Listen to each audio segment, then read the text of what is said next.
السلام على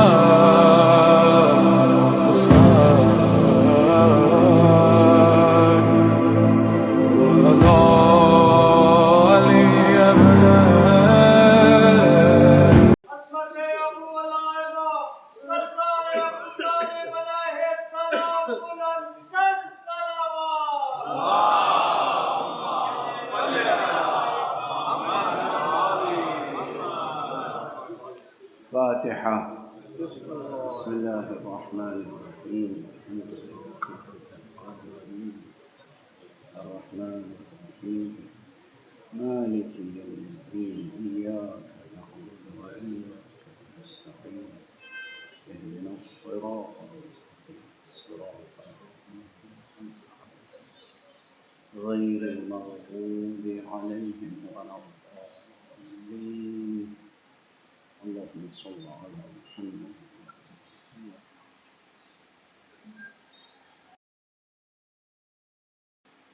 أعوذ بالله من الشيطان الرجيم.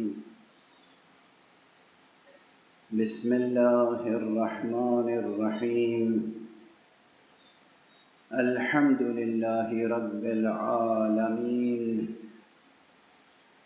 والصلاة والسلام على أشرف الخلائق أجمعين، سيدنا وسيد الأولين والآخرين، حبيبنا وحبيب إله العالمين، إمام المرسلين وخاتم النبيين، شفيع المذنبين ورحمة للعالمين، أبي القاسم المصطفى محمد.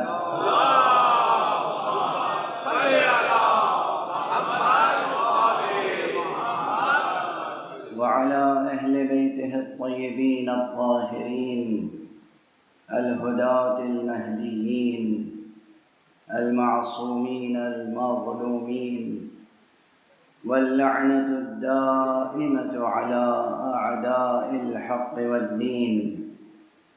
أما بعد، فقد قال الله تعالى عز اسمه في محكم كتابه ومتقن خطابه. بسم الله الرحمن الرحيم. لو أنزلنا هذا القرآن على جبل لرأيته خاشعا متصدعا من خشية الله، وتلك الأمثال نضربها للناس لعلهم يتفكرون. صدق الله العلي العظيم.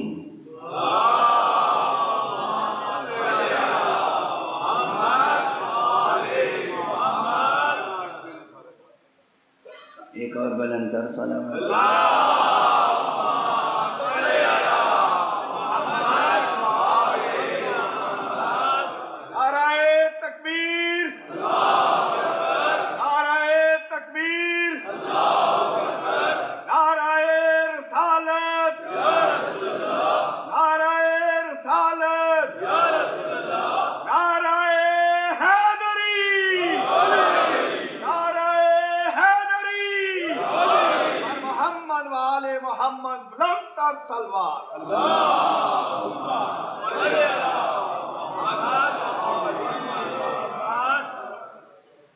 قرآن مجید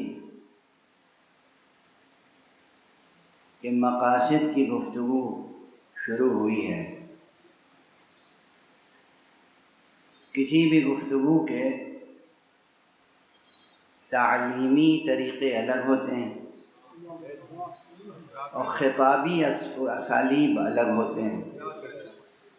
کوئی ایک مطلب ڈسکس کرنا ہو، آپ کلاس روم میں ڈسکس کریں تو بالکل الگ انداز ہوگا، اور آپ کسی پبلک پلیٹ فارم پہ ڈسکس کریں اسلوب بدل جائے گا نا.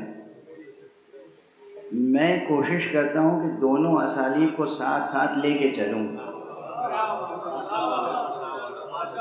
تو دونوں انداز کے لیے تیار رہتے ہیں آپ.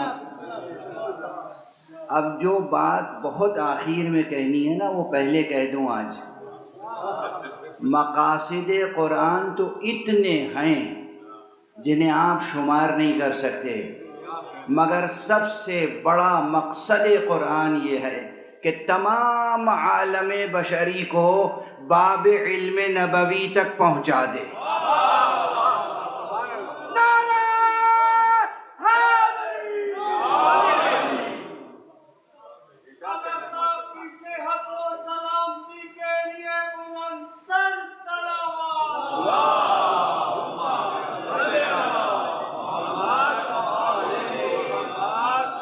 بات پھر وہی ہے، دیوانگی کا الزام تو فوراً لگے گا۔ قرآن مجید 6666 آیتیں بقول معروف، حالانکہ وہ جو دقیق اعداد و شمار ہیں آپ حضرات کو یاد ہے نا، اور دقیق اعداد و شمار مشکل ہے، ماشاءاللہ علماء تشریف فرما ہیں اور روزانہ میں تعداد میں اضافہ بھی ہو رہا ہے، اہل دانش ہیں، اور آج کل تو آپ حضرات انٹرنیٹ پر ماشاءاللہ سرچ کر سکتے ہیں ایسی چیزیں کہ قرآن مجید کی آیتوں کی تعداد میں علماء علوم قرآن میں کتنے اختلافات ہیں۔ ارے جب جملوں کے گننے میں اختلاف ہے تو سمجھنے میں کتنا اختلاف ہوگا۔ گنتی میں اختلاف ہے، گنتی میں۔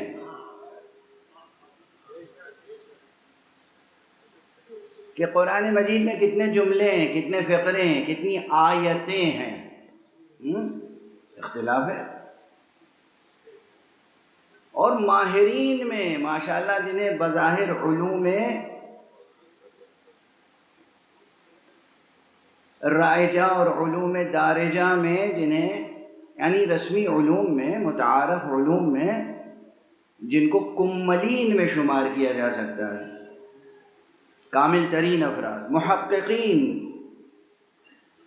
ان میں اختلاف ہے کہ قرآن مجید کی آیتیں کتنی ہیں۔ یعنی جب گننے میں اختلاف ہے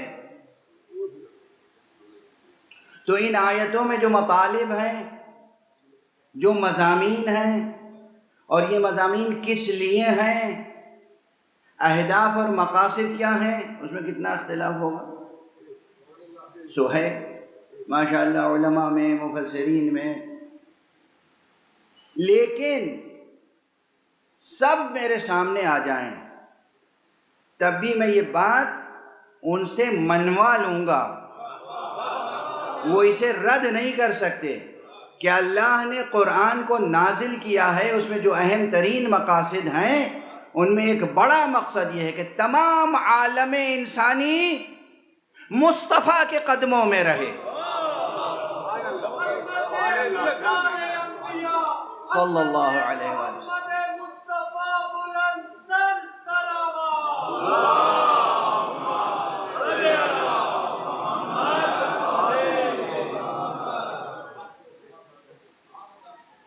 اطاعت کا کلمہ ہے نا، اطاعت اطاعت اطاعت اطاعت کے کیا معنی ہوتے ہیں؟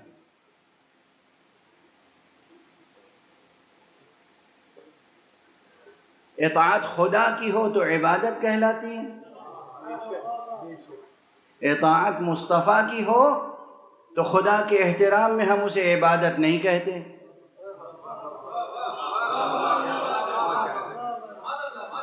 حالانکہ امر الہی کی پیروی کرنے کے نتیجے میں ہے یہ بھی عبادت۔ مصطفیٰ صلی اللہ علیہ وآلہ وسلم کی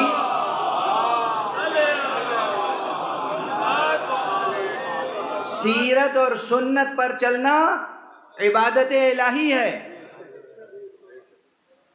ان کی سنت پر چلنا عبادت کس کی ہے؟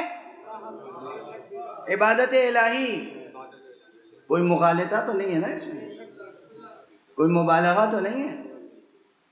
اطاعت مصطفیٰ کی سیرت پر، ان کے نقش قدم پر چلنا اطاعت ہے، عبادت ہے خدا کی۔ کسی بھی شعبہ زندگی میں آ جائیں، نماز کا سب سے بڑا رکن، عمود الدین، خیمہ دین کا بنیادی ستون نماز. کیا ہے نماز؟ کیا ہے یہ نماز؟ قرآن مجید میں اتنا ہی تو لکھا ہوا ہے، اقیموا الصلاۃ. یہ پوری ترکیب نماز کہیں قرآن مجید میں دکھا دیجئے کہ نماز جو توضیح المسائل میں، یا جو ماشاءاللہ آپ حضرات جس پہ عمل کرتے آئے ہیں صدیوں سے، تحفۃ العوام میں جو ترکیب نماز ہے، یہ جو بہشتی زیور میں ترکیب نماز ہے، یہ جو دیوبند سے چھپی ہوئی دینیات میں ترکیب نماز ہے، جو مولانا فرمان علی صاحب کی دینیات میں ترکیب نماز ہے، کہاں ہے قرآن میں؟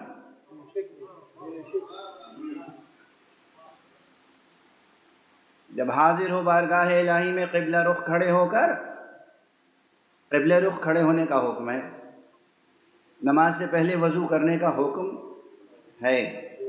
وضو کر لیا، قبلہ رخ کھڑے ہو گئے. اب کرنا کیا ہے؟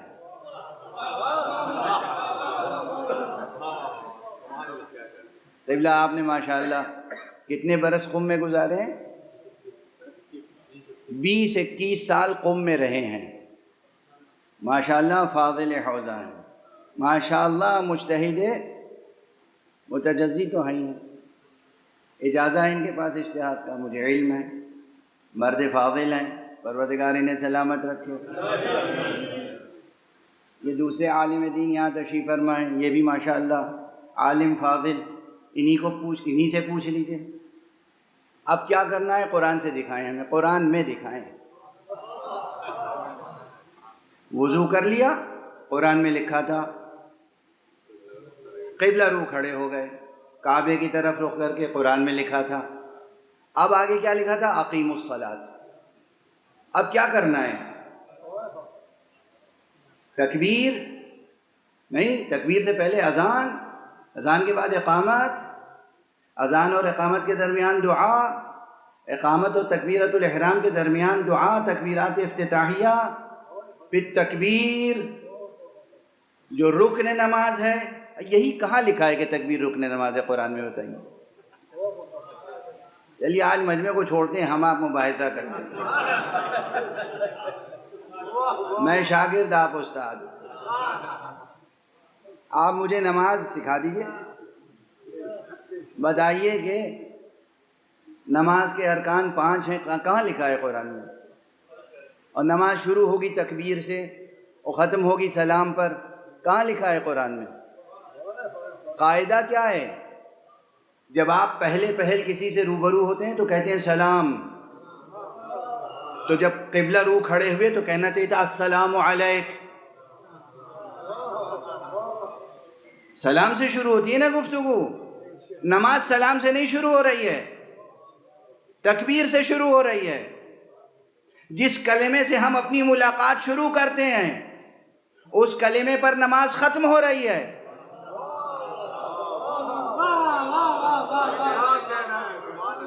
تکبیر سے شروع ہو رہی ہے. اور ہاں، عموماً مسلمان تو جب کسی کا کام تمام کرتے ہیں تو تکبیر کہتے ہیں. صلوات پڑھ دیجئے محمد والے.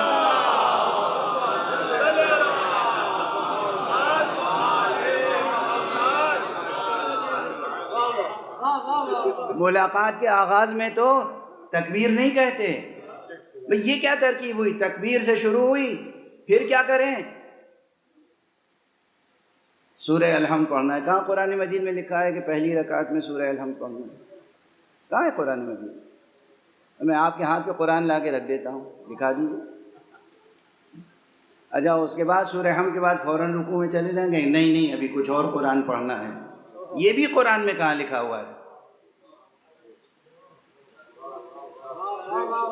اس کے بعد پھر تکبیر اللہ اکبر کہہ کے رکوع میں جانا ہے. اور پھر رکوع میں جا کے پڑھنا کیا ہے؟ کہاں لکھا ہے قرآن میں؟ پھر رکوع سے کھڑے بھی ہونا ہے. ارے سیدھے رکوع سے سجدے میں چلے جائیں تو کیا قباحت ہے؟ نہیں، پھر کھڑے ہونا ہے، پھر سجدے میں جانا ہے. ہر رکعت میں رکوع ایک ہے، سجدہ دو، یہ کیوں؟ جب دو سجدے ہیں تو دو رکوع بھی ہوتے۔ بھئی آپ نے قیام میں 2 سورے پڑھے تو 2 رکوع ہوتے، 2 سجدے ہو جاتے ہیں۔ یہ سب کہاں قرآن مجید میں لکھا ہے؟ واضح ہے نا، سب کے لیے واضح ہے نا۔ یہ سوال میرا ویلڈ ہے یا نہیں؟ میں اگر اہل قرآن ہوں تو مجھے ہر چیز قرآن سے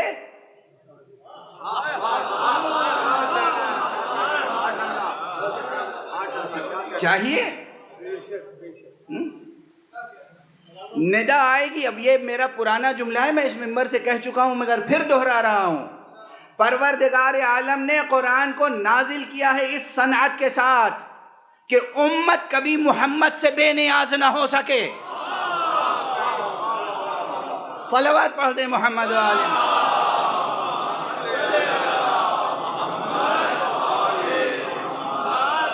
یعنی اللہ نے قرآن مجید نازل فرمایا ہے اس ترکیب سے کہ کبھی کوئی جرأت نہ کر سکے یہ کہنے کی کہ قرآن کافی ہے۔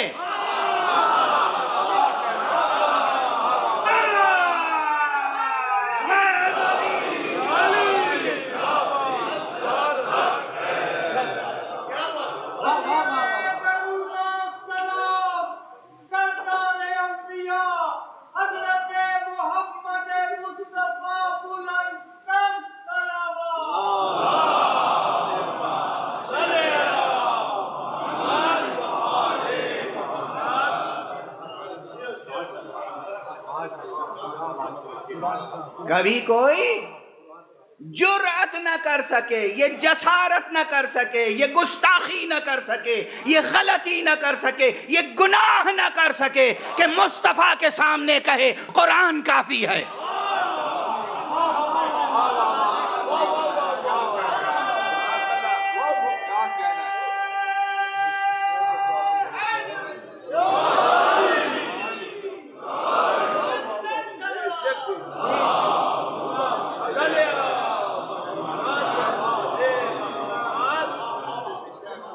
حبیب کبریا، اول النبیین، خاتم النبیین، سید المرسلین، امام المرسلین، امین علم الہی، خزینہ دار علم الہی، منصب رسالت پر فائز مصطفیٰ کے سامنے یہ کہنا کہ ہمارے لیے قرآن کافی ہے، اخلاقی جرأت نہیں، اخلاقی پستی ہے۔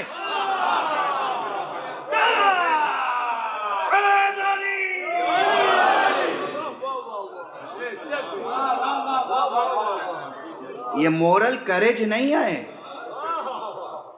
جس نے بھی لکھا ہو، جس کے قلم سے بھی یہ کلمہ لکھا گیا ہو، یہ مورل کریج نہیں ہے، یہ انحراف ہے، یہ جسارت ہے۔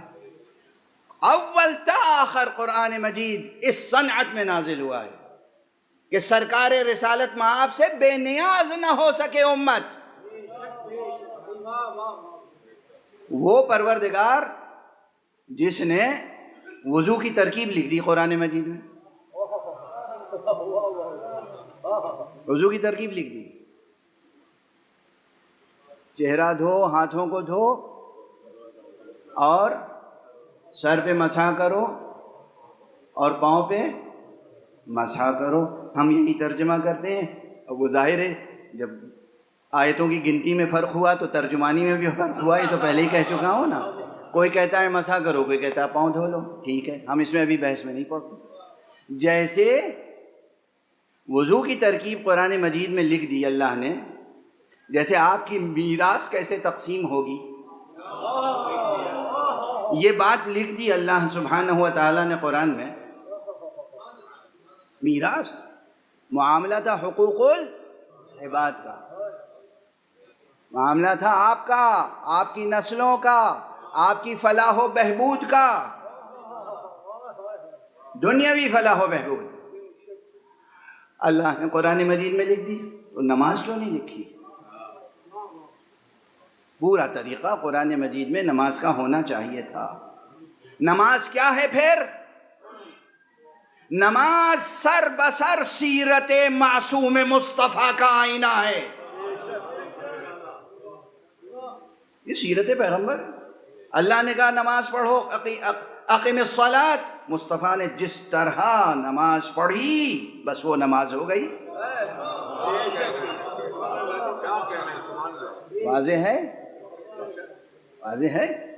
جس طرح سرکار نے نماز پڑھی اور فرمایا، اعلان کیا، صلو کما رأیتمونی اصلی، اس طرح سے نماز پڑھو جیسے تم مجھے نماز پڑھتے ہوئے دیکھتے ہو. اس حدیث میں بھی کوئی اختلاف نہیں ہے. واضح ہو رہی ہے بات. یہ نہیں فرمایا اس طرح سے نماز پڑھو جیسے قرآن میں لکھی ہوئی ہے.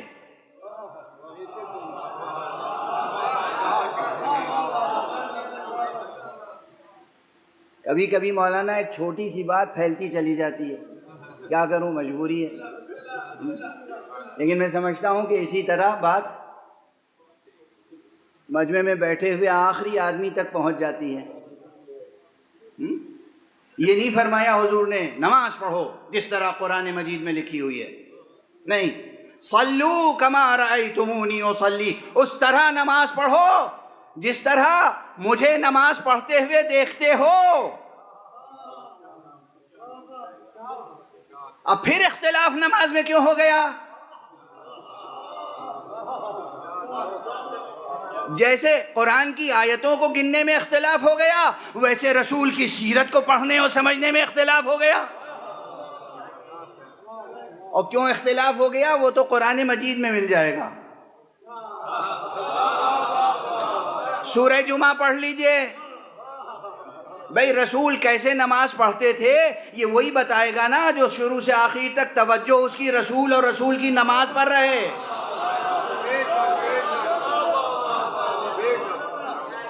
اور اگر خود قرآن کہہ رہا ہو کہ کچھ لوگ ایسے تھے کہ جب تجارت کے قافلے آ جاتے تھے یا کھیل تماشے کے قافلے آ جاتے تھے تو اے رسول آپ کو یہ تنہا چھوڑ کر، تو دھیان کدھر رہتا تھا؟ توجہ کدھر رہتی تھی؟ تجارت کی طرف. اچھا کوئی کہہ سکتا ہے کہ صاحب وہ فقر و فاقہ مجبور کر دیتا تھا، قحط ہو گیا تھا. قحط کے زمانے میں ظاہر ہے کہ دانے دانے کو لوگ محتاج تھے. جیسے ہی معلوم ہوا کہ وہ گیہوں بکنے کے لیے آیا ہے اور وہ چاول بکنے کے لیے آیا ہے، طعام بکنے کے لیے آیا ہے، فوراً چھوڑ کے چلے گئے. یہ تو زیادہ واجب تھا نا، جان رہے گی تب تو نماز پڑھیں گے. جان ہی نہیں رہے گی، زندہ ہی نہیں رہیں گے تو نماز کیسے پڑھیں گے؟ اس لیے ضروری تھا کہ جا کے پہلے اناج اکٹھا کر لیتے، روٹی کا بندوبست کر لیتے، جسم کی غذا اکٹھا کر لیتے، پھر روح کی غذا کی فکر کرتے. مگر جناب والا وہاں قرآن نے ایک لفظ اور لکھ دیا ہے. قحط میں بھوک تو سمجھ میں آتی ہے، کھیلنے کا ذوق سمجھ میں نہیں آتا. صلوات پڑھ دیجئے محمد و آلہ.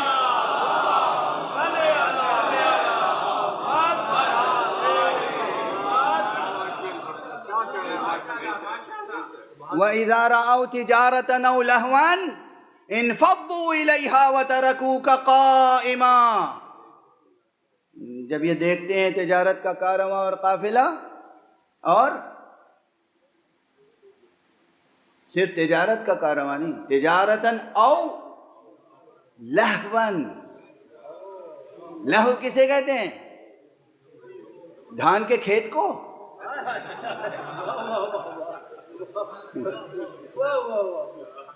مولانا مسکرا رہے ہیں تو مجھے بھی مسکرانا پڑ رہا ہے. لہو کسے کہتے ہیں؟ گیہوں کو. لہو کسے کہتے ہیں؟ بھیڑ بکری کو. کہ بھائی روٹی کھائیں گے خالی روکھی اور اس کے ساتھ سالن بھی تو ہونا چاہیے، شوربہ بھی تو ہونا چاہیے، کباب بھی تو ہونا چاہیے. غور فرما رہے ہیں آپ؟ بچے آج بہت خوش ہو رہے ہیں، سوچیں ایسی تو ان سے مجلس سنی نہیں تھی ہم نے. ایک صلوات پڑھ دیجئے محمد.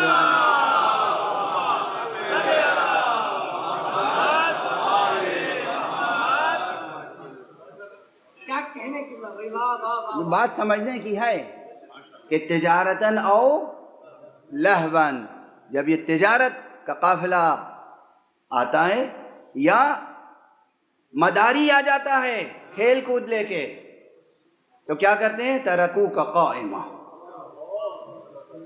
آپ کو تنہا قیام کی حالت میں چھوڑ کر چلے جاتے ہیں۔ قل ما عند اللہ خیر، کہہ دیجئے کہ اللہ کے پاس جو کچھ ہے بہتر وہی۔ اچھا، بات یہاں تک آ گئی، سمجھ میں آ رہی ہے بات کہ نماز میں اختلاف کیوں ہوا؟ اور نماز کی حقیقت کیا ہے؟ کچھ نہیں ہے نماز کی حقیقت مگر یہ کہ وہ سیرت معصوم مصطفیٰ ہے اور کچھ نہیں۔ نماز سیرت معصوم مصطفیٰ ہے، اور اسی طرح پوری شریعت، پورا دین معصوم کی سیرت کا نام ہے۔ دین نام ہے معصوم کی سیرت کا، پیغمبر معصوم۔ اور جب کیفیت یہ ہے تو پھر ہم کیسے کہیں کہ مقاصد قرآن میں پیغمبر تک پہنچنا شامل نہیں ہے؟ دیکھیے، مقاصد قرآن میں بہت سی چیزیں ہیں، اللہ تک پہنچنا مقاصد قرآن میں سے ہے، بے شک اول و آخر یہی مقصد ہے۔ پہنچ جائیے، پھر خودکشی کر لیجیے، پہنچ جائیے۔ صلوات پڑھیے محمد۔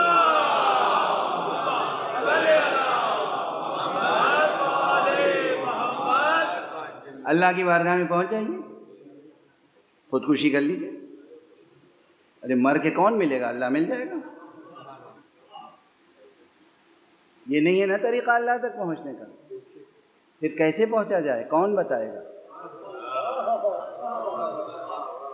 اول و آخر ہماری منزل، ہمارا مطلوب، ہمارا معشوق، ہمارا مقصد اللہ ہے، اس میں کوئی شک نہیں۔ مگر اللہ سبحانہ و تعالی تک پہنچنے کا راستہ دکھائے گا کون؟ بتائے گا کون؟ اس سے کبھی بھی قیامت تک بے نیاز نہیں ہو سکتے۔ اور سیرت مصطفیٰ صلی اللہ علیہ وآلہ وسلم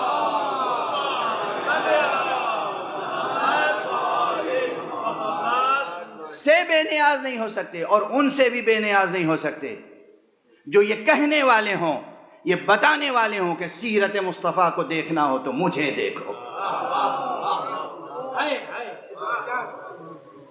توجہ ہے؟ جس طرح پیغمبر فرما گئے نماز ویسے پڑھو جیسے مجھے دیکھتے ہو، ویسے ہی پیغمبر نے وہ اہل بیت چھوڑے کہ جو بتاتے رہے قیامت تک رسول کیسے نماز پڑھتے تھے۔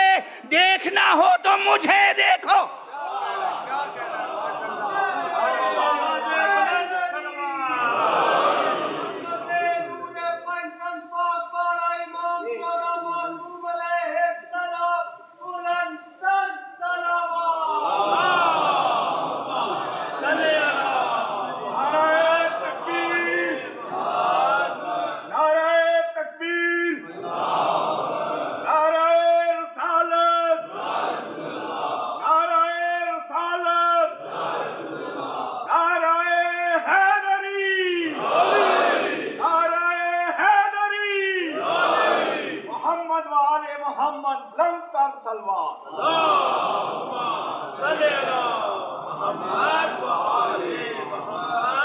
آپ سنیے، صرف یہی نہیں ہے کہ پیغمبر نے ایسے اہل بیت چھوڑے کہ جو یہ کہہ سکتے ہیں کہ پیغمبر جیسے نماز پڑھتے تھے مجھے دیکھ لو، میں ویسے ہی نماز پڑھتا ہوں۔ دوسروں کی گواہیاں ہیں،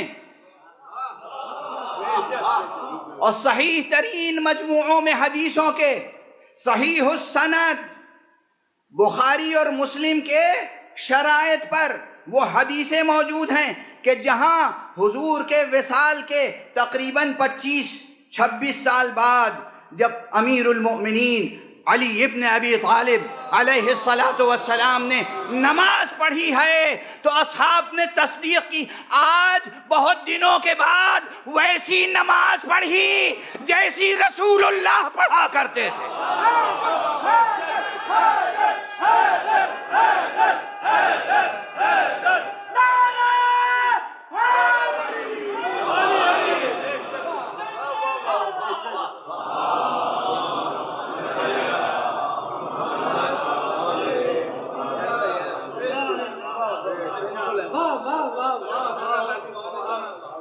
گواہیاں خود نہیں کہہ رہے ہیں، جس نے نماز پڑھی آج ہم نے وہ نماز پڑھی جو مصطفیٰ کے پیچھے پڑھی تھی،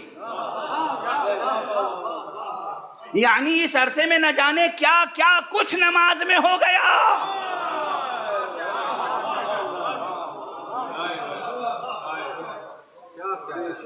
آج ہم نے ویسی نماز پڑھی۔ اگر صرف یہی موضوع جاری رہے تو عشرہ مکمل ہو جائے گا، اور آپ اگر بہت ضد کریں گے نا تو میں پھر یہاں پر کتابیں لے کے ساتھ میں آؤں گا اور کتابیں آپ کے سامنے پیش کر دوں گا۔ آپ میں سے اتنا بڑا مجمع ہے، ہر آدمی ایک مخصوص ایسا چشمہ لے کے آئے جو بیٹھے بیٹھے وہیں سے پڑھ لے کتاب۔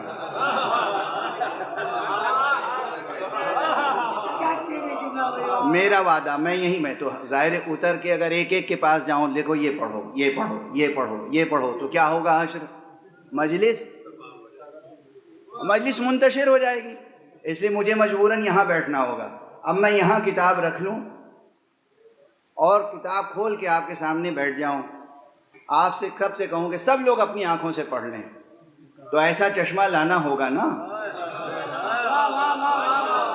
جو آپ اپنی جگہ بیٹھ کے پڑھ لیں۔ سائنس نے کتنی ترقی کی، سائنس ابھی کوئی ایسا چشمہ بنا کے آپ کو دے نہیں پائے گی، ہر ایک کو الگ الگ، ٹھیک ہے نا؟ عام طور پر عموماً یہ مشکل ہے نا۔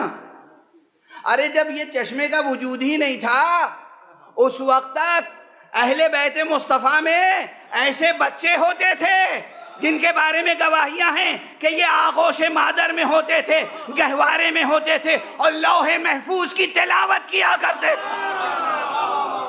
صلوات پڑھتے ہیں محمد۔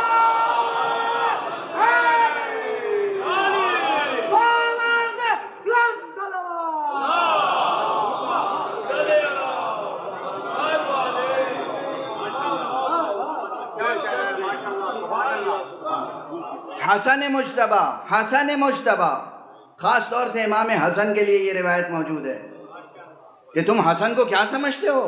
حسن تو جب گہوارے میں تھے، گہوارے میں، جھولے میں، اس وقت یہ لوح محفوظ کی تلاوت کیا کرتے تھے۔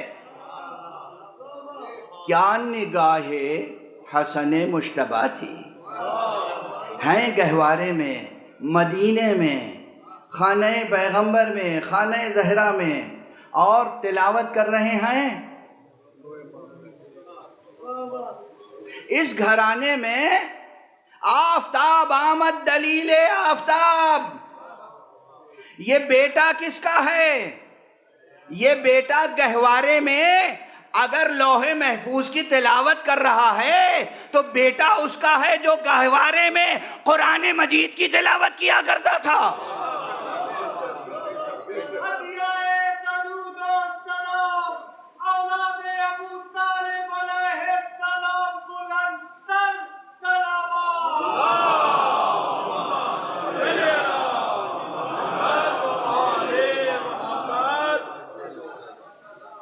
محمد اور اہل بیت محمد صلی اللہ علیہ وآلہ وسلم۔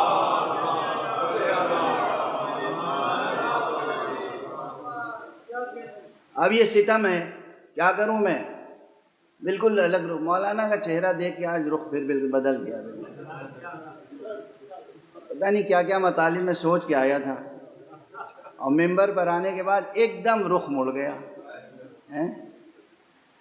نواسا وہ ہے جو گہوارے میں لوح محفوظ کی تلاوت کرتا ہے۔ آغوش کا پالا علی وہ ہے جو آغوش میں آتے ہی کتب سماویہ کو سنا دیتا ہے، اور خود نانا خاتم النبیین سید المرسلین امام المرسلین وہ ہے کہ جو 40 برس کی عمر تک نہ لکھنا جانتا ہے نہ پڑھنا جانتا ہے۔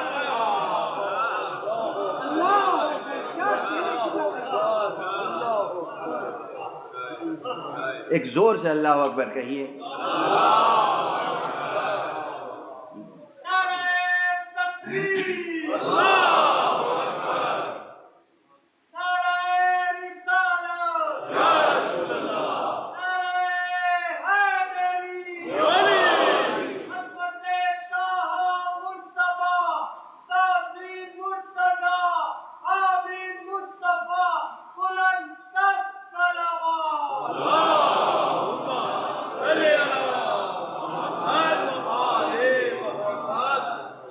اچھا بچوں، اب ہنسی موقوف، اب ذرا سنجیدہ تھوڑی، اور یہ سب سنجیدہ باتیں تھیں، سب سنجیدہ باتیں، اس میں سے کوئی ایسی بات نہیں ہے جو غیر سنجیدہ ہے، مطلب بنیادی باتیں ہیں، مگر اب تھوڑی سی وہ فضا بن جائے نا جو کلاس روم کی ہوتی ہے، ٹھیک ہے نا، اٹینٹیو ہو کے بیٹھ گئے سب۔ اب کلاس روم کی بات یہ ہے کہ بحث شروع کیا ہوئی تھی؟ امام حسین کی قیادت، امام حسین اور مقاصد قرآن۔ اب جسے کہتے ہیں اجمالی تعارف، مختصر تعارف تو آقا حسین کا ہو چکا۔ مقاصد قرآن کیا کیا ہو سکتے ہیں؟ کوئی کہے گا مقصد قرآن ہدایت ہے، کوئی کہے گا مقصد قرآن خدا شناسی ہے، کوئی کہے گا مقصد قرآن آخرت شناسی ہے، کوئی کہے گا مقصد قرآن دین شناسی ہے نا؟ تو یہ اس طرح کے کلی عناوین ایک سے زائد ہو سکتے ہیں، لیکن ان عناوین کو بھی عامت الناس بھی قائم کر سکتے ہیں۔ یہ عناوین، یہ کیپشنز، یہ ٹائٹلز، یہ عناوین اس طرح سے جسے کہتے ہیں فصول کی ترتیب، یہ ایک عام ذہن، متوسط ذہن بھی کر سکتا ہے کہ بھائی قرآن مجید کے مقاصد کیا کیا ہیں؟ اللہ کو پہچاننا۔ قرآن کا مقصد اور کیا ہو سکتا ہے؟ رسول کو پہچاننا۔ قرآن کا مقصد اور کیا ہو سکتا ہے؟ آخرت کو پہچاننا۔ قرآن کا مقصد اور کیا ہو سکتا ہے؟ دین کو پہچاننا۔ قرآن کا مقصد اور کیا ہو سکتا ہے؟ شریعت کو جاننا، پہچاننا، سمجھنا، یہ سب۔ لیکن جب ایک عالم علوم قرآن اس بحث کو چھیڑتا ہے تو وہ علمی بحث کے تقاضوں کے تحت منہ شگافیاں کرتا ہے، اور بات وہاں رکتی ہے جہاں کسی متن سے، کسی ٹیکسٹ سے اس کے اندر چھپے ہوئے مضامین کو نکالنا ہوتا ہے۔ سمجھ میں آ رہی ہے بات؟ اب اس کی مثال پھر دے دوں، ایک ایسی مانوس مثال جس میں زیادہ بوجھ نہ پڑے۔ کوئی لکھا ہوا متن ہے آپ کے سامنے، لکھی ہوئی ایک عبارت ہے، ایک سطر، دو سطریں، یا کوئی شعر ہے، ایک شعر لے لیجئے، 2 مصروں کا ایک شعر یا ایک بیت جس میں 2 مصرے ہوتے ہیں۔ اس کا سمجھنا آسان ہے کیا؟ کہنا آسان ہوگا شاید، سمجھنا زیادہ مشکل ہے۔ ماشاءاللہ ہماری بزم میں ابھی تشریف فرما ہیں جناب عقیل عباس جعفری صاحب، بہت اچھے شاعر بھی ہیں اور بہت اچھے ادیب بھی ہیں، نثر بھی اچھی لکھتے ہیں، شعر بھی اچھا لکھتے ہیں، اور مجھے تو ان کے سلام بطور خاص بہت پسند ہے۔ میں اکثر کہتا ہوں کہ نئے نوخیز شعراء کے لیے قابل تقلید ہیں، جس انداز سے یہ اہتمام سے سلام کہتے ہیں، نوک پلک سے لفظ و معنی کے رشتوں کو برقرار رکھتے ہوئے۔ ان سے پوچھ لیجئے کہ یہ غالب کا جو مطلع ہے، ان کے دیوان میں شروع میں نقش فریادی ہے کس کی شوخی تحریر کا، کاغذی ہے پیرہن ہر پہ کرے تصویر کا۔ آپ میں سے اکثر کو یاد ہوگا نا یہ مطلب، اچھا اس مسئلے میں کیا قیامت ہے؟ معلوم ہے اس کی تفسیر میں، تعبیر میں، تشریح میں کتنے اختلافات ہیں؟ ذرا جا کے ریسرچ کر لیجیے گا۔ غالب کے دیوان کی شرحیں کتنوں نے کی ہیں، اور ان میں خاص اس مسئلے کے بارے میں کتنے اختلافات ہیں؟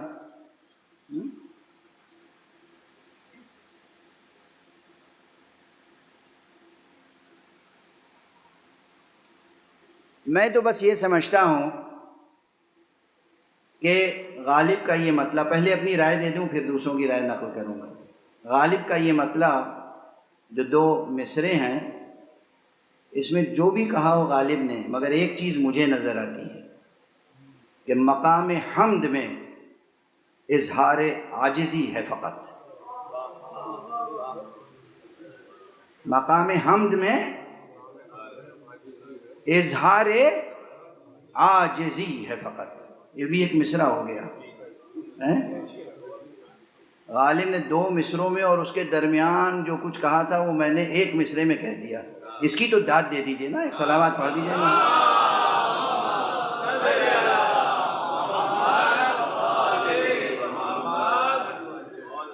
چونکہ عموماً لوگوں کے دیوان جو شروع ہوتے ہیں، اور خاص طور سے کلاسیکل شعراء کے، وہ حمد سے شروع ہوتے ہیں۔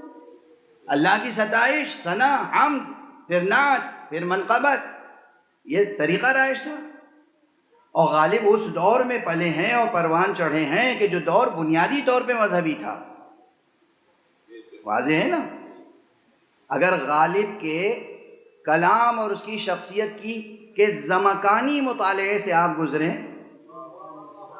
یعنی زمانی مکانی مطالعے سے، تو اس عہد کو کیا کہیں گے؟ بنیادی طور پہ وہ مذہبی عہد تھا۔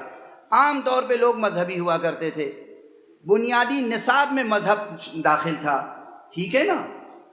تو دیوان شروع ہونا چاہیے تھا حمد سے۔ اب غالب تو منفرد، جب وبائے عام میں مرنا پسند نہیں کیا غالب نے، تو عام طریقے کی حمد کیسے کہہ دیتے؟ تو انہوں نے یہ مطلع کہہ کے عاجزی کا اظہار کیا ہے، پروردگار تیری حمد ہم سے ممکن نہیں ہے۔ نقش فریادی ہے کس کی؟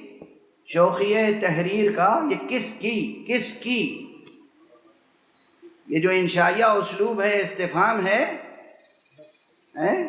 نقش فریادی ہے کس کی؟ شوخی تحریر کا۔ کاغذی ہے پیرہن ہر بے کرے تصویر کا۔ اس میں اور بھی مطالب ہیں، مگر یہ خاص بات ہے کہ مقام حمد میں اظہار عاجزی ہے فقط۔ مگر اب دوسرے شارحین تک جائیے، کیا فرماتے ہیں؟ بڑے بڑے دو ایک نام لے لوں، بہت مشہور دیوان غالب کے شارح ہیں علامہ نظم طباطبائی۔ انہوں نے بہت کچھ لکھا ہے اور آخر میں لکھا ہے کہ یہ شعر محمل ہے، بے معنی ہے، بے معنی سرے سے۔ تصدیق کر لیجئے گا عقیل عباس جعفری صاحب سے، یہ شعر بے معنی ہے۔ یعنی غالب جو کچھ کہنا چاہتے تھے کہہ نہیں پائے، عجز بیان کا شکار ہو گئے۔ قدرت سخن، قدرت زبان و بیان کچھ نہیں، سب جواب دے گئی یہاں پر۔ غالب کہنا کچھ چاہتے تھے، شعر کچھ کا کچھ ہو گیا، اور اس لیے بے معنی و محمل ہو گیا۔ یہ میں نہیں کہہ رہا ہوں، کل صرف اتنی سی کلپ کاٹ کے کہیے گا کہ اب انہوں نے غالب کے خلاف بھی فتویٰ دے دیا۔ یہ میں نہیں کہہ رہا ہوں، ایک صلوات پڑھ دیجئے محمد والے۔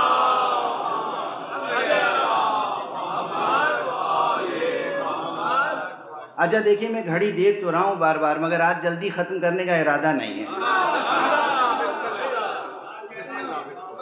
ایسے کہ بات پوری نہیں ہو پاتی، بات کا دم گھٹ جاتا ہے۔ تو کل میں نے پوچھا تھا کہ بھئی تعطیل ہے، لوگوں نے کہا نہیں۔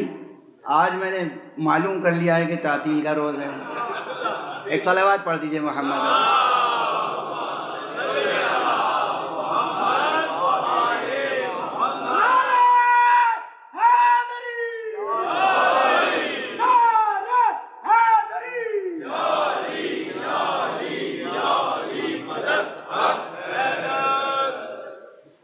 تو غالب کا ایک شعر یہ ہوا کہ جس میں علامہ نظم طباطبائی علامہ واقعاً علامہ ادب تھے.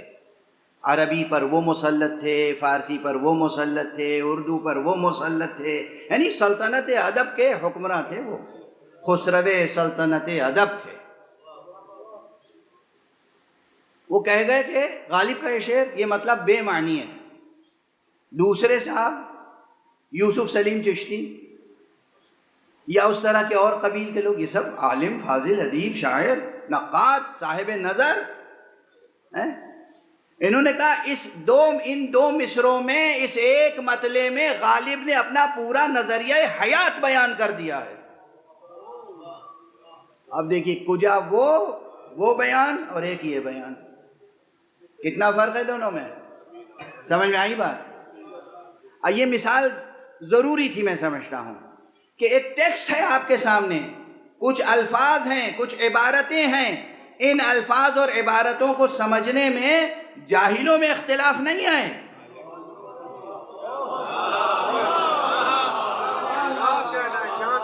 نادانوں جاہلوں میں اختلاف نہیں ہے. یہ بھی علامہ ادب، وہ بھی علامہ ادب، یہ بھی نقاد، وہ بھی نقاد، یہ بھی محقق، وہ بھی محقق، یہ بھی اہل زبان، وہ بھی اہل زبان.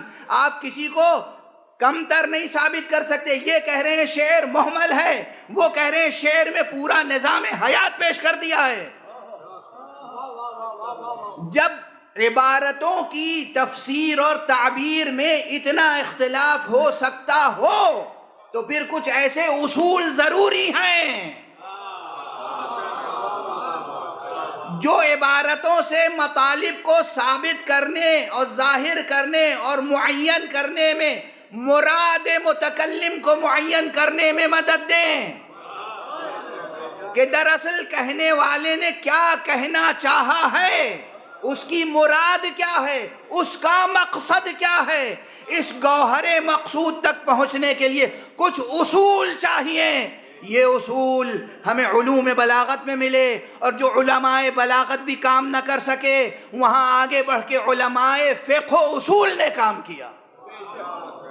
اس لیے صرف اخباری ہونا کافی نہیں ہے، اصولی ہونا بھی ضروری ہے. صلوات پڑھ دیجئے محمد.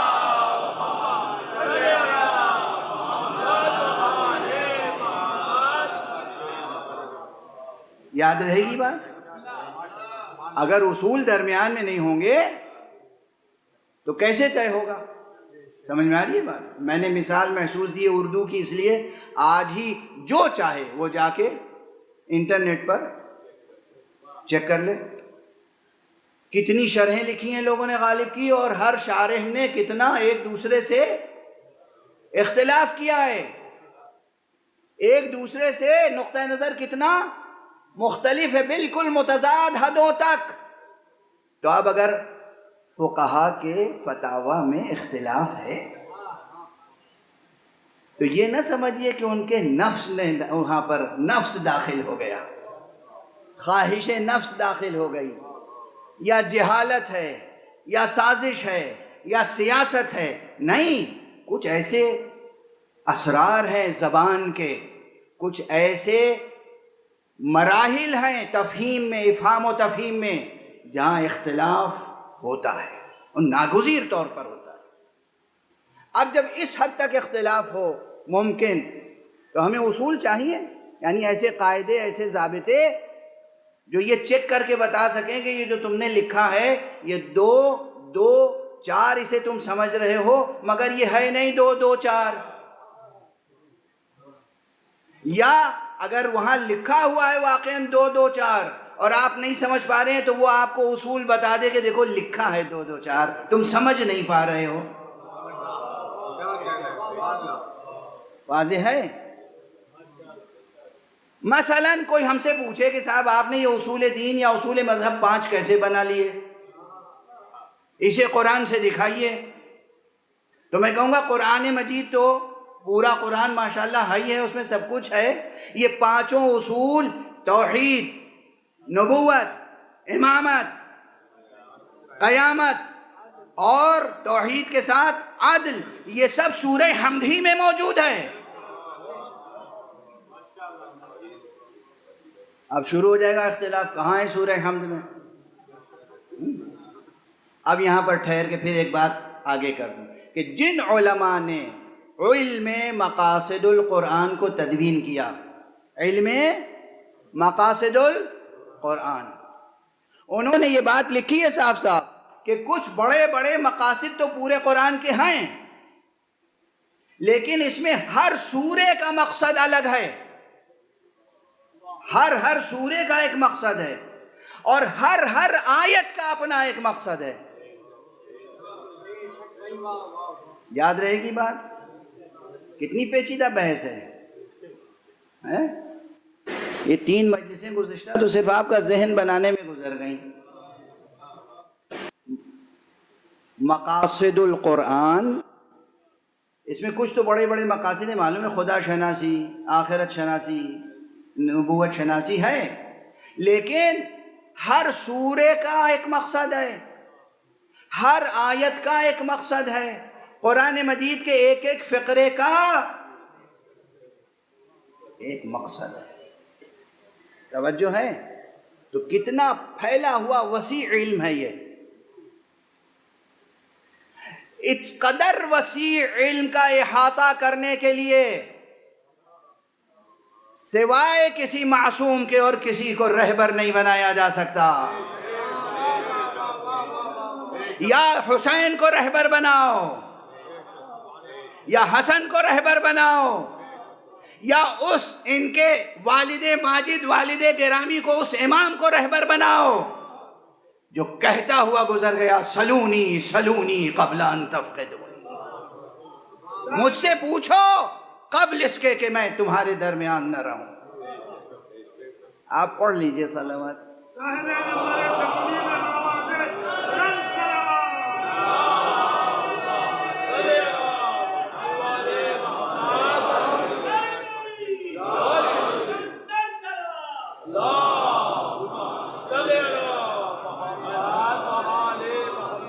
اب جن نادانوں کی سمجھ میں نہ آتی ہو یہ بات، وہ یہ سمجھیں امیر المومنین، امام المتقین علی ابن ابی طالب علیہم الصلاۃ والسلام اپنی فضیلت یا برتری کے اظہار کے لیے نہیں فرماتے تھے سلونی سلونی، امت کی ضرورت تھی کہ وہ مقاصد قرآن کو سمجھیں، اس لیے کہتے تھے سلونی سلونی، پوچھ لو جب تک میں تمہارے درمیان میں ہوں، مقصد قرآن کوئی بتا سکتا ہے تو میں بتا سکتا ہوں۔ عظمت نفس پیغمبر مولا کائنات علی ابن ابی طالب بلند تر صلوات۔ اللہم صلی علی محمد و آل محمد۔ کل ایمان، مظہر قرآن، کعبہ کی شان، حلال موالے کی پہچان، مسلمانوں کا پہلا امام، دونوں اپنے گر کے پیارا حیدری۔ واضح ہے کتنا ظریف مقام ہے، کیسا نازک مقام ہے، کیسا بال سے زیادہ باریک مقام ہے۔ قرآن مجید کے ایک ایک آیت کے مقصد کو بتانا کون بتا سکتا ہے؟ اسی لیے بطور خاص یہ فقرہ ہے سلونی سلونی قبل ان تفقدونی، ھذا لعاب رسول اللہ۔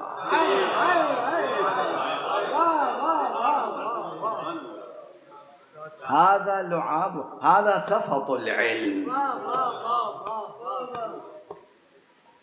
یہ خزینہ علم ہے، اور یہ کس سے پروان چڑھا ہے؟ لعاب دہن پیغمبر سے، یہ لعاب دہن پیغمبر سے، گویا یہ عسل شجر نبوت سے۔ اور پھر فرمایا سلونی کی حدیث ایک مرتبہ نہیں ارشاد فرمائی، اس فقیر کا پورا کام ہے حدیث سلونی پر، کب کب، کہاں کہاں، کس کس کے سامنے آپ نے سلونی فرمایا ہے۔ صرف ایک مرتبہ نہیں کہ زندگی میں ایک مرتبہ نہیں، بار بار. لیکن ایک بات یاد دلاتا چلوں، فضائل اپنی جگہ، مناقب اپنی جگہ، لیکن حفظ مراتب، تمام احادیث کے سرمایے کو کھنگالا ہے میں نے بیٹھ کے. کوئی ایک مقام ایسا نہیں ہے جب تک پیغمبر موجود رہے علی نے کبھی سلونی نہیں کہا.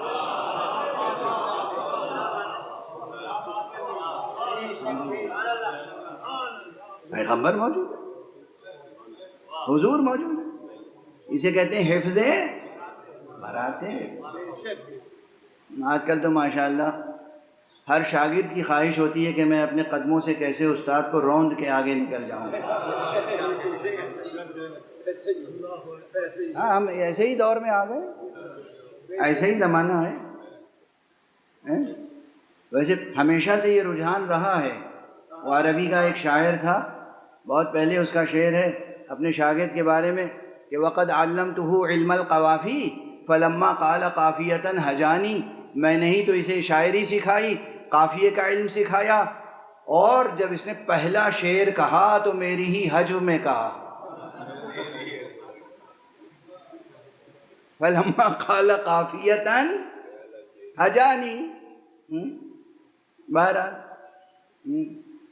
ایک مرتبہ یہ شعر میں نے سنایا تھا اردو کے ایک عظیم المرتبت شاعر اور بطور خاص حسینی شاعر جناب مرحوم و مغفور شاعر سفینہ قاسم شبیر نقوی نصیر آبادی کو. انہوں نے شعر سنا اور غور کرتے رہے کچھ دیر. اس کے بعد کہا کہ میں اس کا اردو ترجمہ اپنے انداز میں پیش کر دیتا ہوں. میں نے کہا فرمائیے. تو انہوں نے غالباً یہ فرمایا تھا کہ جنہیں ایک صلوات پڑھ دیجئے محمد.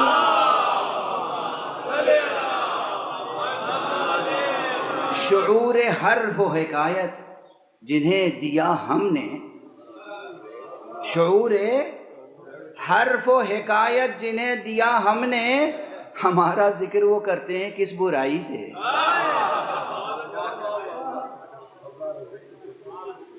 شعور حرف و حکایت جنہیں دیا ہم نے، ہمارا ذکر وہ کرتے ہیں کس برائی سے. یہ ہر دانشور کا کرب رہا ہے، مگر اس کرب سے سب سے زیادہ جو شخصیت گزری وہ علی ابن ابی طالب کی شخصیت ہے. لوگوں نے آپ سے کسب فیض بھی کیا اور آپ کا حق بھی پامال کیا. تو یہ جو سلونی فرماتے رہے بعد پیغمبر فرماتے رہے، کبھی حیات پیغمبر میں نہیں فرمایا. اور بعد پیغمبر جن جن موضوعات کو ہر خطبے میں جب بھی آپ نے سلونی فرمایا تو بات اس کے بعد الگ الگ ہے. کہیں فرمایا پوچھو مجھ سے قرآن کے بارے میں، قرآن کی ایک ایک آیت کہاں نازل ہوئی، کب نازل ہوئی، میں بتاؤں گا.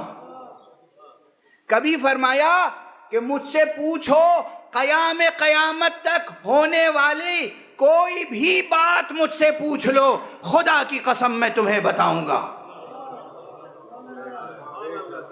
قیام قیامت تک ہونے والی ہر بات، قیام قیامت تک ہونے والی ہر بات میں تمہیں بتاؤں گا. اللہ اکبر، اللہ اکبر، اللہ اکبر. ہاں ٹیکنیکلی اسے علم غیب نہیں کہہ سکتے، لیکن عرفاً اسے علم غیب کہتے ہیں. واضح ہو گئی بات. جو لوگ بہت زیادہ ان مسائل میں حساس ہیں ان کے لیے عرض کر رہا ہوں. ٹیکنیکلی علم غیب نہیں. علم غیب یہ ہے کہ کوئی ذاتی طور پر غیب سے واقف ہو. یہ علم مخصوص ہے ذات حق سبحانہ و تعالی.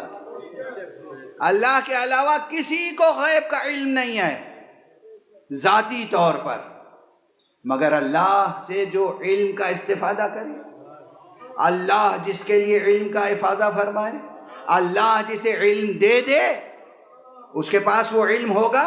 اور ہم جیسوں کی نسبت سے تو ہم تو اسے حیرت سے علم غیب ہی کہیں گے، اور کیا کہیں گے. اور فرمانے آپ تو اسی لیے عربی میں وہ ایک مقولہ ہے، اٹھتے بیٹھتے ہر درس میں ہر صحبت میں کہتے ہیں لا مشاحۃ فی الاصطلاح، لا مشاحۃ فی الاصطلاح. دیکھو ٹرمینالوجی میں جھگڑا نہ کرو، اصطلاح میں جھگڑا نہ کرو. شرک نہ کرو، کفر نہ کرو، غلو جو باطل ہے نہ کرو، مگر جو فضائل علی ہیں ان کا انکار نہ کرو۔ علی کے پاس قیام قیامت تک آنے والے تمام امور کا علم تھا جو علی نے رسول سے لیا، رسول کو خدا نے دیا۔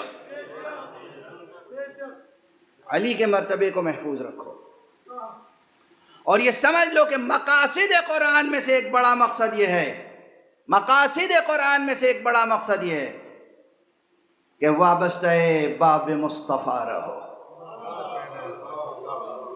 سرکار کا دامن ہاتھ میں رہے، سرکار کا دروازہ تمہارے سامنے رہے، سرکار کی ڈہڑی، سرکار کی چوکھٹ اس سے ہٹنے نہ پائے جبین نیاز۔ بس آج دامن بیان سمیٹتا ہوں۔ رسول نے اللہ سے علم لیا، اللہ سے، رسول سے علی نے علم لیا، علی سے آل علی میں ہونے والے معصوم اماموں تک اس کا علم منتقل ہوتا رہا۔ یہ ہمارے بنیادی عقائد میں سے ہے، اور یہ اسلام کے بنیادی حقائق میں سے ہے۔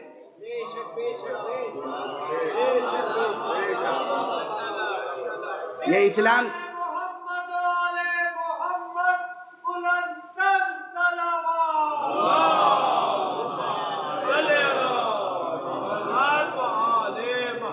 یہ بنیادی حقائق میں سے ہے۔ ایک حقیقت ہے موجود، کسی کو نظر آ جاتی ہے، کسی کو نظر نہیں آتی۔ ارے یہ پیٹرول کیا چیز ہے، کیا ہوتا ہے؟ زمین کے اندر کہیں تہوں میں کچھ چیز ہوتی ہے نا، سب کو نظر نہیں آتی، کیچڑ کی شکل میں کچھ ہوتا ہے، مگر کیسا قیمتی ہے، اور نظر سب کو نہیں آتا، ویسے نہیں نظر آتا۔ وہ مخصوص آلات ہیں، سائنسدانوں نے ایجاد کیے ہیں، وہ ٹیسٹ کرتے ہیں، دیکھتے ہیں۔ اب اتنے ظرافت کار ہو گئے ہیں کہ شاید زمین میں سوراخ کیے بغیر سمجھ لیں، بو سونگھ لیں کہ یہاں پر پیٹرول ہے یا نہیں ہے، لیکن ایک زمانے میں نہیں تھا نا، کہیں تھا کہیں نہیں تھا، دولت تھی، حقیقت تھی، معلوم نہیں تھی۔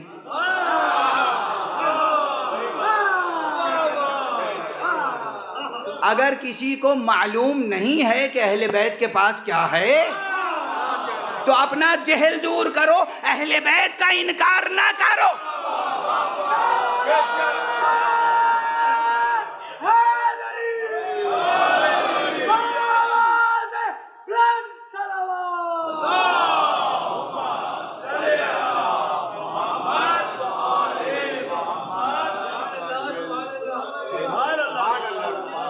حقیقت ہے، حقائق ہیں، یہ حقائق ہیں، یہ حقائق ہیں، اور کبھی کبھی اس کا اظہار بھی ہو جاتا ہے۔ یہ آنے والے تمام واقعات سے واقف تھے۔ اب اس کی ایک مثال دوں گا، آپ کی آنکھیں نم ہو جائیں گی۔ کوفے کا بازار ہے، مولا امیر المومنین کے دو بزرگ صحابی آپس میں گفتگو کر رہے ہیں۔ ایک تو وہ ہے کہ جو صحابی رسول بھی ہے،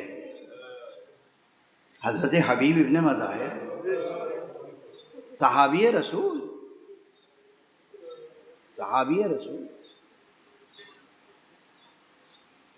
یہ ضرور ہے کہ وہ بچپن سے امام حسین علیہ السلام سے بہت مانوس تھے، اور امام حسین علیہ السلام ان سے مانوس تھے۔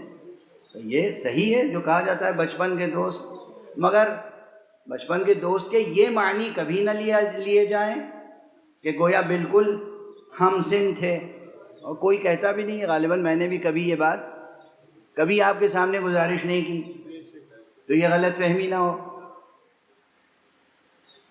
بچپن سے قدردانی کرتے آئے تھے جناب حبیب امام حسین کی، تھے صحابی پیغمبر اور راوی حدیث بھی ہیں۔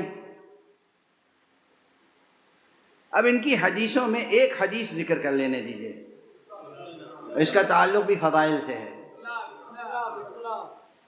اور وہ یہ ہے، علامہ مجلسی نے لکھی ہے یہ روایت، اور ان کے حوالے سے اور بہت سے معتبر جید علماء نے لکھی ہے کہ جناب حبیب ابن مظاہر نے ایک مرتبہ امام حسین سے پوچھا.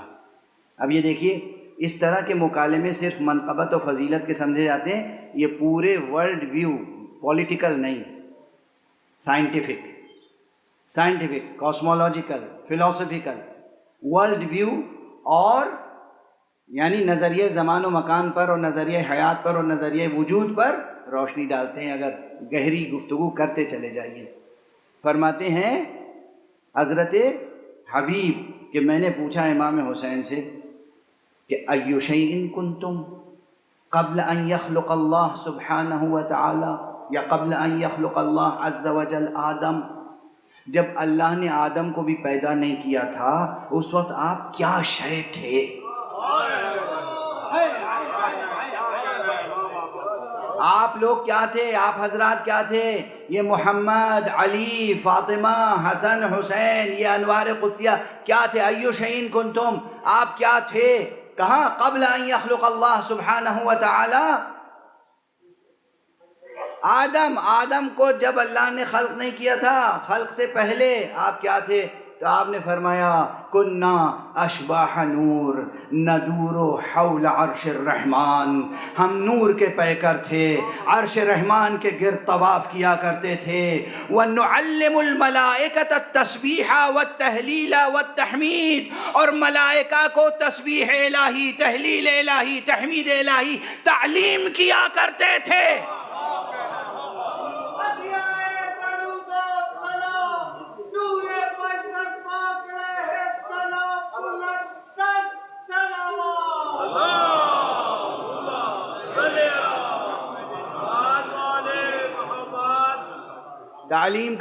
تعلیم کرتے تھے، فرشتوں سے سیکھتے نہیں تھے، فرشتوں کو سکھاتے تھے.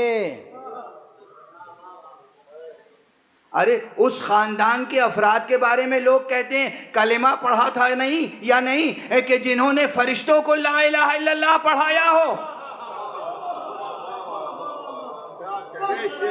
ملائکہ کو جنہوں نے لا الہ پڑھایا ہو. تحلیل کسے کہتے ہیں؟ لا الہ الا اللہ کہنے کو تحلیل کہتے ہیں. کننا اشباح نور ندور حول عرش الرحمن فنعلم الملائکۃ التسبیح والتہلیل والتحمید، ہم پیکر نور تھے، عرش رحمان کے گرد طواف کرتے تھے اور ملائکہ کو سکھاتے تھے سبحان اللہ کہنا، لا الہ الا اللہ کہنا، الحمدللہ کہنا.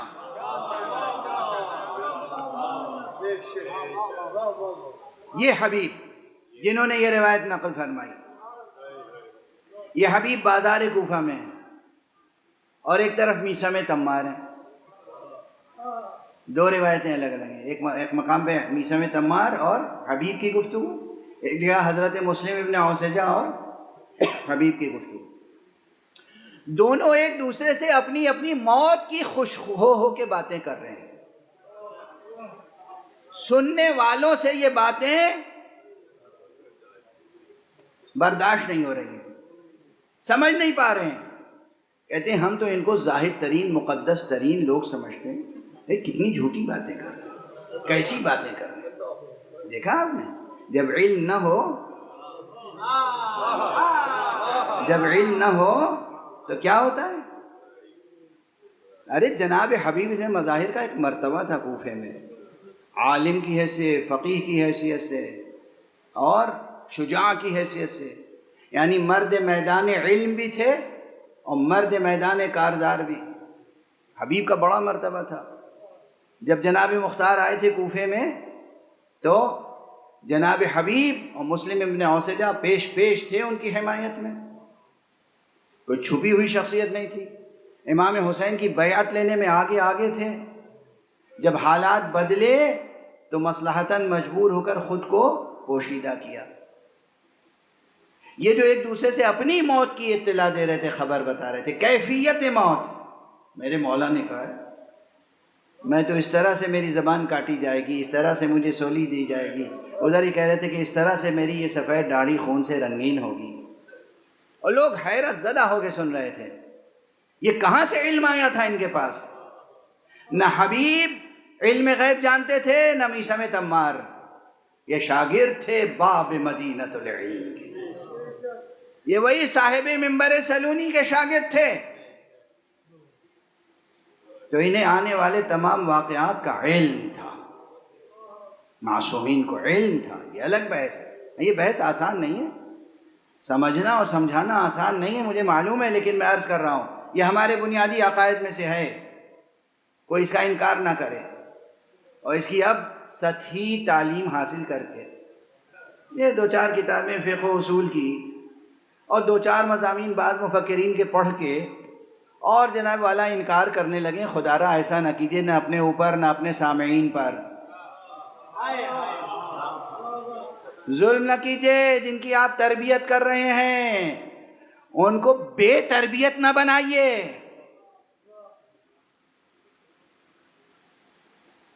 معصومین ائمہ 12 علی اور آل علی سے ہونے والے معصومین بہت بلند ہے ان کا مرتبہ، عقل بشر کنہ ذات معصوم تک نہیں پہنچ سکتی۔ آج بس اب چند جملے کہہ دوں، مجلس تمام۔ یہ حبیب ہیں کہ جو کوفے میں تشریف فرما ہے اور امام حسین علیہ السلام کا خط ان تک پہنچا ہے۔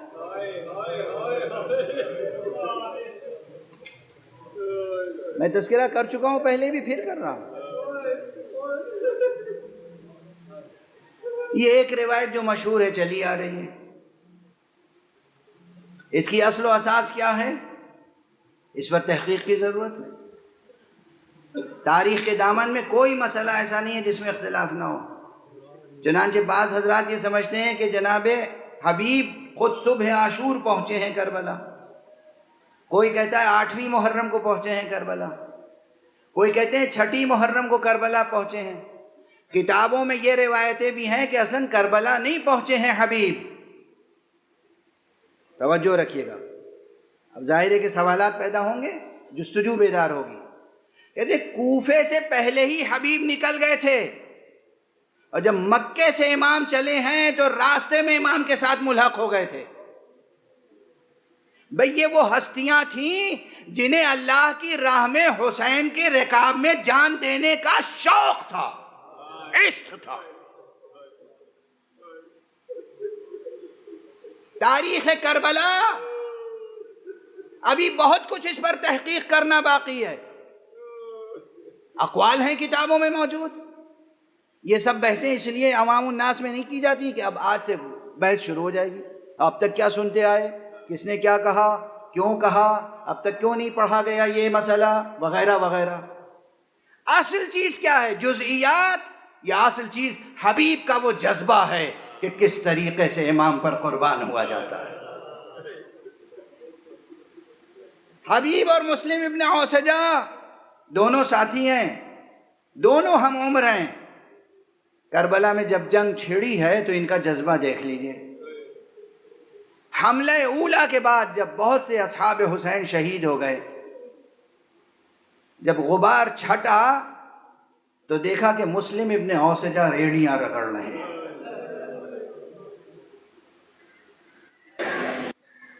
جناب حبیب آگے بڑھے، مسلم کے سرہانے امام حسین کے ساتھ ساتھ، امام حسین ساتھ ساتھ ہیں۔ اللہ اکبر۔ علامہ طاہر سماوی نے اپنی کتاب میں لکھا ہے کہ چند شہداء ایسے ہیں جنہیں یہ اعزاز حاصل ہے کہ حسین ان کے لاشیں تک آئے ہیں اٹھ کر۔ آج غالباً 4 محرم ہے نا، عموماً 4 محرم تک اصحاب کا تذکرہ ہوتا ہے، کل سے اہل بیت کے افراد کا تذکرہ ہوگا۔ آقا حسین 4 افراد کے لاشے پر خود تشریف لے گئے، یہ یقینی ہے۔ جن کے لاشے پہ گئے ہیں ان میں سے ایک مسلم ابن اوسجہ بھی ہیں۔ کیا مرتبہ ہے مسلم کا۔ امام حسین تشریف لے گئے، ساتھ ساتھ حبیب ابن مظاہر ہیں۔ حبیب ابن مظاہر نے بشارت دی، اے میرے دوست ابشر بالجنہ، تمہیں جنت کی بشارت ہو۔ عزیز علی واللہ مصرعک، ارے تمہارا قتل کیا جانا، تمہارا شہید کیا جانا میرے اوپر بہت سنگین ہے، بہت بڑا صدمہ ہے میرے لیے، مگر ابشر بالجنہ، جنت کی بشارت ہو۔ پلٹ کے جناب مسلم ابن اوسجہ نے کہا یا حبیب اوصیک بہذا الامام،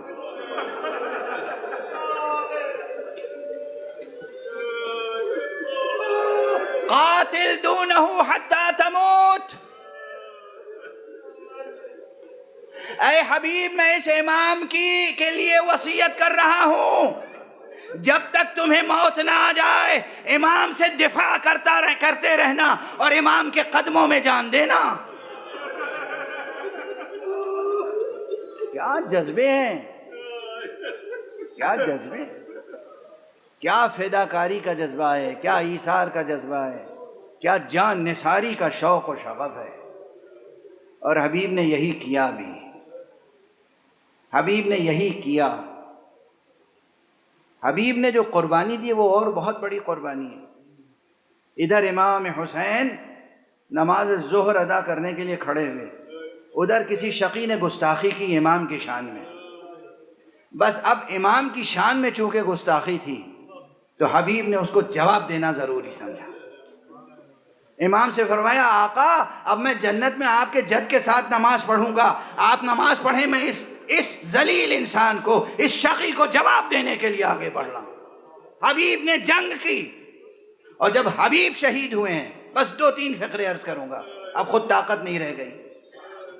حبیب جب شہید ہوئے تو حبیب کے سرہانے بھی مولا حسین آئے۔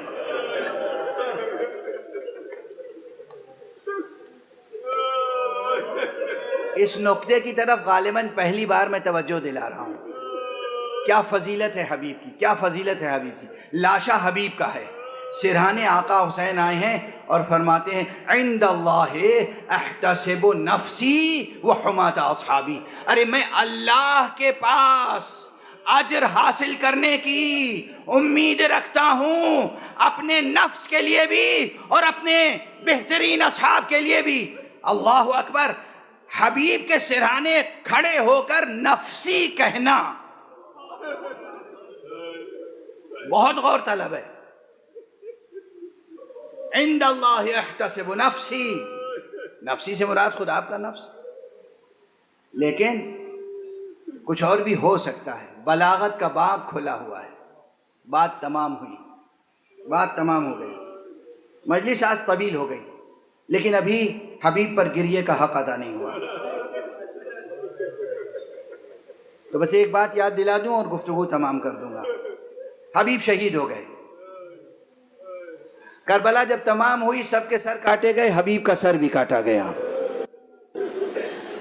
حبیب کا سر قلم کر کے ایک شقی نے اپنے گھوڑے کی گردن میں لٹکا دیا۔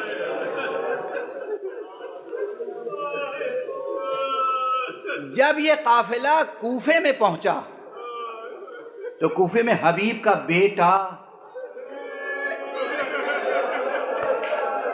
قافلے کا استقبال کرنے والوں میں کھڑا تھا۔ حبیب کے بیٹے کی نظر جو اپنے بابا کے کٹے ہوئے سر پہ پڑی، اس نے سر و سینہ پیٹ کے گریہ شروع کیا۔ اس کے بعد اس قاتل کے پاس گیا اور بڑی منتیں کی، بڑی سماجتیں کی، بہت اس سے آرزو خواہش کا اظہار کیا، یہ میرے بابا کا سر ہے مجھے دے دے، بلکہ اس کو مال و دولت دینے کے لیے بھی تیار ہو گیا کہ یہ میرے بابا کا سر ہے مجھے دے دے۔ شقی نے وہ سر نہیں دیا، مگر ایک جملہ عرض کرنا چاہتا ہوں یہاں پر، وہ حبیب کا بیٹا وہیں کوفے میں رہ گیا۔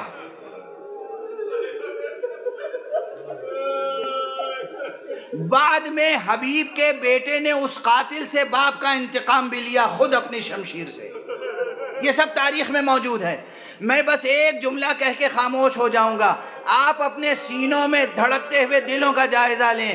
ارے حبیب کا بیٹا اپنے بے باپ کا سر تھوڑی دیر بھی نہ دیکھ سکا، کیا جگر تھا سکینہ کا۔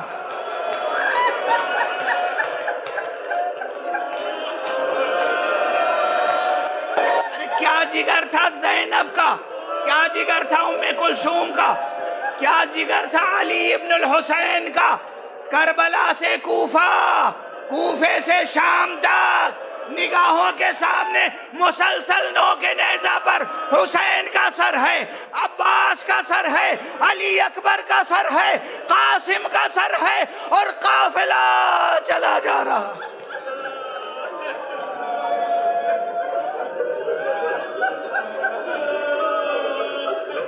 انا للہ و انا الیہ راجعون. رضا بقضائہ و تسلیما لامرہ. پروردگار ہمیں علوم قرآن اور معارف اہل بیت سے آشنا فرما. پروردگار امت اسلامیہ کو ولایت علی ابن ابی طالب پہ متحد فرما. پروردگار جہالتوں کے بادل چھٹ جائیں. پروردگار معرفتوں کے سورج طلوع ہوں. پروردگار دنیا میں امن قائم فرما. معبود ہر طرح کی ہر طرف جنگ و جدل کا خاتمہ فرما. پروردگار رہبر شہید کے درجات کو بلند فرما. پروردگار رہبر فعلی آیت اللہ سید مجتبیٰ خامنی کو اپنی حفظ و امان میں رکھ. پروردگار مسلمانان عالم کو سرفراز فرما. پرچم اسلامی کو بلند سے بلند تر فرما. پروردگار اپنے ولی معصوم کو اذن ظہور عطا فرما، اور ان کے ہاتھوں سے اپنی رحمت و رافت و عدالت کا پرچم لہرا دے.